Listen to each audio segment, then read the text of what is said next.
시청자 여러분 안녕하십니까? 뉴 황셰프의 요리 교실입니다.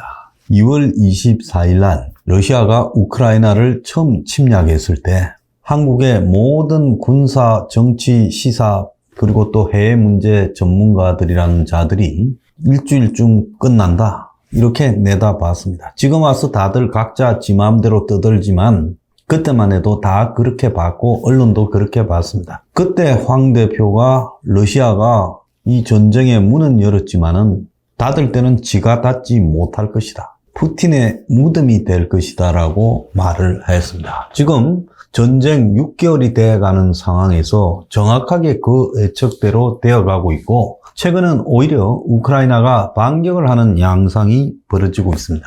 근데 그간에 우크라이나가 망해야 된다라고 했던 수많은 사람들은 미국이 러시아가 침공한다고 경고를 해줬는데도 젤렌스키가 믿지 않고 준비를 하지 않고 정치 야욕에만 불타서 정쟁만 일으키고 있다가 침략을 받았으니 망해도 싸다라는 황당한 논리를 펴고 있습니다. 그 말이 액면 그대로 100% 맞다 해도 사실 그렇다고 해서 망해서도 싼 건 아니고 다른 나라를 침략해도 되는 것은 아니죠. 그런데 실제로 그 말이 맞았느냐라는 부분과 관련해서 시간이 좀 경과한 현 시점에서 워싱턴 포스트가 젤렌스키 우크라이나 대통령을 인터뷰를 했습니다. 거기에 많은 실체적 진실이 드러나고 있습니다. 매우 중요하기 때문에 우리가 그 핵심을 좀 파악해 봐야 되는데요. 왜 당신은 미국이 러시아가 침공할 것이라고 이야기를 여러 번 했는데도 불구하고 대비를 안 했냐라고 하니까 만약에 미국의 러시아 침공 경고를 우크라이나가 따랐더라면 이미 졌을 수도 있다. 러시아에서는 오래전부터 우크라이나를 상대로 복합전쟁을 했다. 지역의 부분적인 국지전을 벌이고 경제를 붕괴시키려고 하고 사기를 떨어뜨리고 돈을 인출해서 뱅크런해서 해외로 탈주하게 만드는 이런 것들을 해왔기 때문에 정부가 이제 전쟁이 확실하다라고 선언하고 전쟁에 대비하는 순간에 매달 70억 불의 돈이 빠져나가고 침공에 맞서 싸울 사람이 하나도 남아있지 않을 것이다. 그래서 자기가 그런 애매한 형태의 경고를 받긴 했는데 무기가 없으면 싸울 수 없다라고 말을 하니까 상대방은 무기 달라 하면 더 이상 말을 안 하더라. 그러면 그들이 우리한테 경고하면 우리가 어째야 된다는 말이냐. 그래서 결국은 침공이 발생을 하고 우크라이나가 공포와 패닉이 지배하는 혼란 상태에 빠지면 3일이면 점령하겠지만 오히려 이 침공 부분에 대해서 초연하게 있었기 때문에 대응을 할 수 있었다라고 말을 하고 본인은 침공이 임박했냐 그렇게 진짜 생각했냐 물으니까 사람 일은 알 수 없는 건데 자기가 러시아 침공이 임박했다고 국민 앞에 선언해서 혼란을 발생시키고 그래서 우리가 대비해서 이길 수 있었겠느냐. 지금 이미 작년 말부터 우크라이나 국민들은 저금하는 것보다 훨씬 많은 돈을 인출해서 유럽에서 쓰고 있었다라는 이야기를 했습니다. 그래서 가족 대피 이런 문제까지 이야기했지만 자기는 전쟁 직전까지 공포를 조장하지 않았다라고 말을 했고 미국이 지금 도와준 부분에 대해서 감사하지만은 지금도 비행기도 안 주고 무슨 드론만 주고 이러지 않느냐. 그렇기 때문에 설사 알고 대비했다 하더라도 미리 무기는 줬을 거라고는 안 본다고 우회적으로 대답을 했습니다. 그래서 미국에 대해서 불만은 없다. 왜 신호를 안 줬냐고 말도 하진 않겠다. 그렇지만은 지금 그 뒤에 벌어진 일은 결과적으로 잘된 일이고 지금이라도 제대로 무기를 지원해주라. 우리는 도망가지 않고 끝까지 싸울 거다. 이렇게 말을 했습니다. 물론 젤렌스키 자신의 입장에서 이야기를 하는 거지만은 젤렌스키만 그런 게 아니라 미국하고 영국 말고는 아무도 안 믿었다라는 겁니다. 미국은 7월 달에 푸틴의 행동이 수상하다고 봤고 10월 달에는 이미 바이든도 전쟁을 일으킬 거라고 확신을 하게 됐어요. 그래서 미국 나름대로 러시아를 막아야 된다고 생각하고 준비를 해왔는데 미국이 그전에 이라크에서 전쟁을 망쳤고 또 트럼프 때 시리아에 개입했다가 쿠르드를 버리고 철수했고 또 아프간에서 작년 8월에 갑작스러운 철수를 하면서 망신을 당해서 미국에 대해서 우방국들이 거의 믿지 않았어요. 그래서 작년 11월 달에 토니 블링컨 장관이 국제회의에서 젤렌스키한테 침공 계획을 설명했지만은 젤렌스키는 참 심각하지만 만약에 이게 사실이면 국가 경제가 무너지지 않겠냐. 자, 그래서 미국의 정보들에 대해서 믿어야 되지만 그렇다고 자기가 할 수 있는 일이 뭐가 있겠냐. 침공당할 수 있단 말은 100만 번도 할 수 있지만은 그렇다고 해서 당신들이 우리에게 꼭 필요한 전투기나 장거리 포 등을 줄 수 있느냐. 이렇게 물으면 전혀 답을 하지 않았고 구체적인 정보도 주지 않았다는 거예요. 자, 그 밑에 외무장관 플레바는요. 미국이 올해 2월 러시아가 침공하기 4, 5일 전까지만 해도 구체적인 정보를 주지 않고 그냥 대충 암시를 했다는 거예요. 그래서 블링컨과 젤렌스키가 만난 후 보름도 안 돼서 미 국무부를 찾아가서 물어봤지만은 참호나 깊게 파세요라고 하고 말도 안 했다는 거예요. 그리고 작년 10월 달에 로마 G20 회의 때 바이든이 영국, 독일, 프랑스 같은 핵심 우방국에게 우크라이나 전쟁 정보를 공유했고 11월 달에는 헤인스 B&I 국가정보국장이 벨기에 브뤼셀의 나토 회의에 가서 우크라이나 침공 계획을 브리핑을 했대요. 그런데 많은 회원국들이 의문을 표시하고 푸틴이 전쟁을 하려고 하는 데 대해서 회의적인 반응을 보였다는 거예요. 자, 러시아가 한 9만 명의 병력을 가지고 우크라이나 같은 큰 나라를 침공하지 못한다. 겁주려고 군사훈련하는 거다. 영국과 발틱 국가만 이런 미국의 주장에 동조를 했다고 합니다.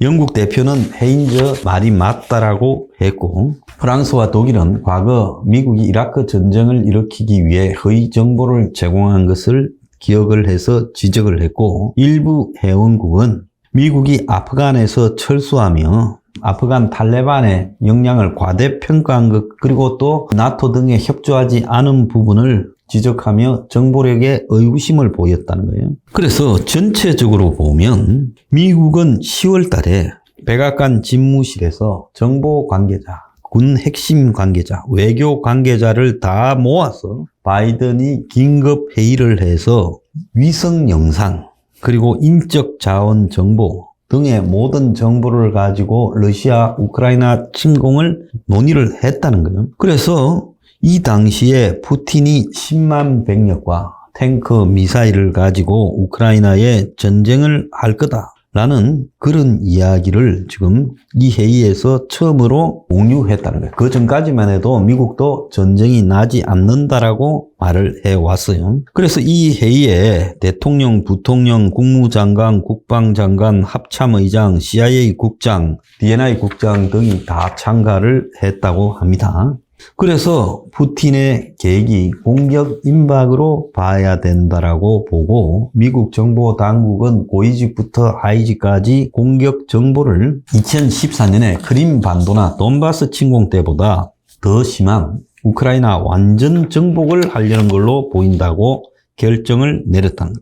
그래서 이 전쟁이 유럽 전체 전쟁으로 벌어질 수도 있고 우크라이나에 지원을 작게 해주면 러시아가 금방 이겨버릴 거다. 근데 너무 많이 지원하면 나토하고 또 러시아가 직접 붙는다. 이것 때문에 러시아를 전쟁을 일으키지 않도록 설득하는 방법을 갖다가 깊숙이 논의를 했다는 거예요. 그래서 러시아는 특수부대를 보내서 우크라이나 수도에 침투하고 또 기후를 직접 공격하면서 우크라이나의 정권의 의지를 약화시키려고 노력하고 이와 별도로 동부, 남부에서도 세 군데서 침입하는 형태로 했다는 거예요.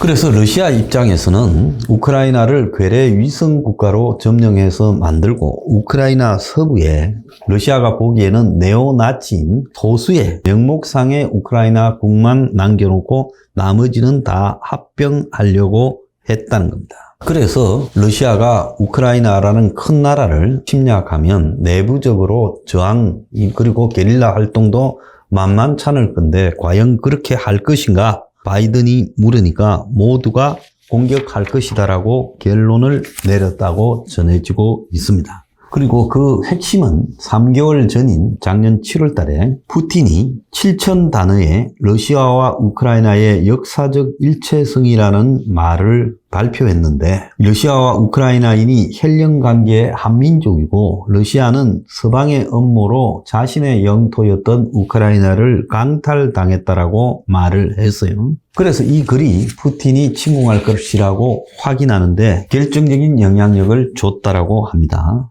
그래서 이걸 하지 말라고 바이든이 우크라이나에 6천만 달러의 무기 지원을 승인하고 그리고 여러 가지로 푸틴을 압박했지만은 푸틴은 지금 공격하지 않으면 과거의 위대한 러시아 제국을 다시 재건하는 일이 불가능하다라고 보고 또 서방의 반발이 별로 크지 않을 것이다. 조지아를 침공했을 때도 별로 없었고 또 2014년에 크림반도와 돈바스 지역을 병합했을 때도 별로 아니었다. 미국은 아프간 철수로 지금 바이든의 지도력이 떨어져 있고 유럽의 신임을 못 받고 있고 독일의 메르켈은 곧 물러나고 또 친러 성향도 있고 프랑스 마크롱은 재선에서 고전하고 있고 러시아의 눈치도 살피고 있고 영국의 지금 존슨은 브렉시트로 경제난에 시달리고 있고 그래서 유럽 다수 국가가 러시아의 석유와 가스에 의존하는데 수천억 달러의 현찰을 가지고 당분간 버틸 수 있다고 봤다는 거예요.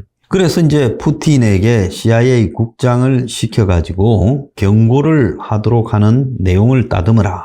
이렇게 했고 나토 방위태세를 촉구하고 우크라이나에 지원을 강화한다. 핵을 가진 세계 최강의 이 군사 국가를 제어할 수 있겠느냐. 그 원칙을 세웠다는 거 미국이. 첫 번째는 미국과 나토군이 러시아와 직접 충돌 전투를 벌이지 않는다. 우크라이나 영토 내로 전쟁을 제한한다. 세 번째는 나토 단결을 강화한다. 네 번째는 우크라이나를 북돋우고 싸울 무기를 제공한다. 그래서 이제 우크라이나가 러시아에 대항해서 싸우기는 싸울 거라고 확인을 했고 미국, 영국 등 기타 유럽 국가들이 우크라이나 군을 몇 년 동안 훈련을 시켜와서 전문적인 군대로 만들어 놨다라는 확신을 했고 또 러시아가 점령한 뒤에는 내부 반란이 일어날 것이고 또 러시아의 전면 침공을 차단하는 다른 수단들을 써야 된다는 거예요. 그런데 서방이 우크라이나에 주는 무기는 전부 방어용, 화력이 약한 무기만을 지금 줘서 서방이 러시아에게 도발하지 않는 모습을 보여야 된다라고도 했어요. 처음부터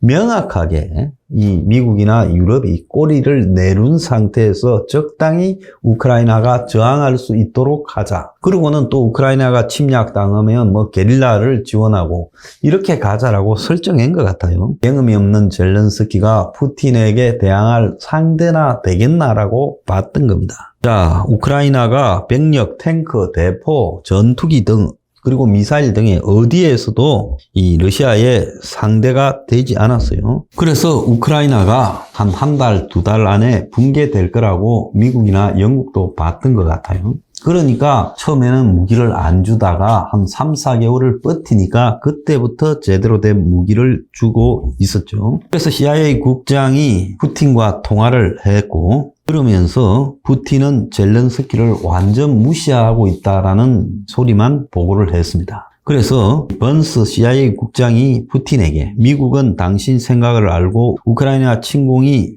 큰 대가를 치를 거라는 바이든의 친서를 보내겠다라고까지 말을 했어요. 그런데 이런 미국의 경고가 푸틴한테는 씨알도 먹히지 않았다고 합니다. 자, 미국은 나름대로 젤렌스키를 만나서 러시아가 침공한다 해도 젤렌스키도 말이 잘 통하지 않았다라고 하며 반신반의했고 젤렌스키 입장을 보면 미국이 두루뭉실하게 말했을 뿐이라는 거예요. 자, 그래서 젤렌스키는 아까 말한 대로 그래 곧 침공한다 치자.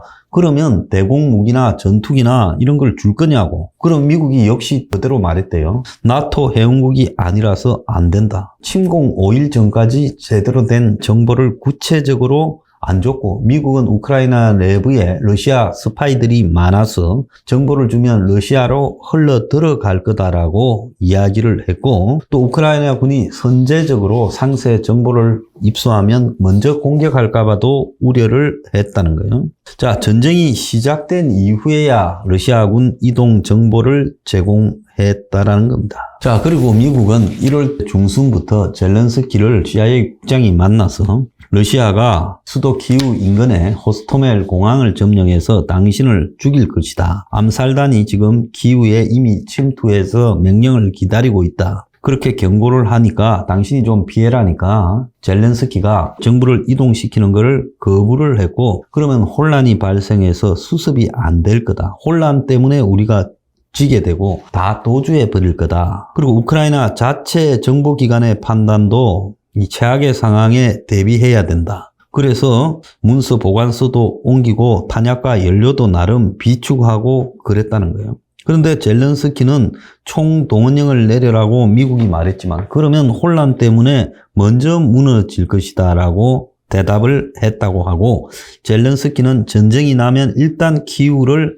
지킬 것이다. 일부 서방 당국자들이 자기를 도주하도록 해서 러시아가 괴뢰 정부를 수립하고, 그리고 나토 회원국과 협상을 통해 해결하려고 생각한다라고 의심을 해서, 이 의심이 또 일부는 맞았어요. 자, 그래서 이제 우크라이나 외교장관이 전쟁 직전 일주일 전에 미국을 방문하고는 러시아가 진짜로 침공할 것 같다라는 구체적인 내용이 제공되어서 우크라이나 측도 그렇게 알았고, 그래서 러시아가 미사일을 발사할 가능성이 임박했다라고도 알았다는 거예요. 그래서 이제 젤렌스키와 바이든이 전쟁 직전에 마지막 통화를 통해서 푸틴을 최대한 말리고 압력을 행사할 거다 라고 이야기를 했고, 젤렌스키는 모든 정보를 달라. 우리는 싸우고 지키고 버틸 것이다. 도와주면 된다라고 말을 했다고 합니다. 자, 그러니까 때로는요, 다 알면서도 어쩔 수 없이 상황으로 말려 들어가고 막을 수단들이 전혀 없을 수도 있다는 겁니다. 차라리 그게 우크라이나한테는 더 나았을 수도 있다. 실제로 젤렌스키가 첫날 밤에 보니까 자기 측근들도 없고 장군들도 상당히 보이지 않다가 나중에 나타났다고 말했습니다. 오늘의 디저트. 깡패는 공포로 상대방은 기를 죽인다. 여기서 버텨야 된다.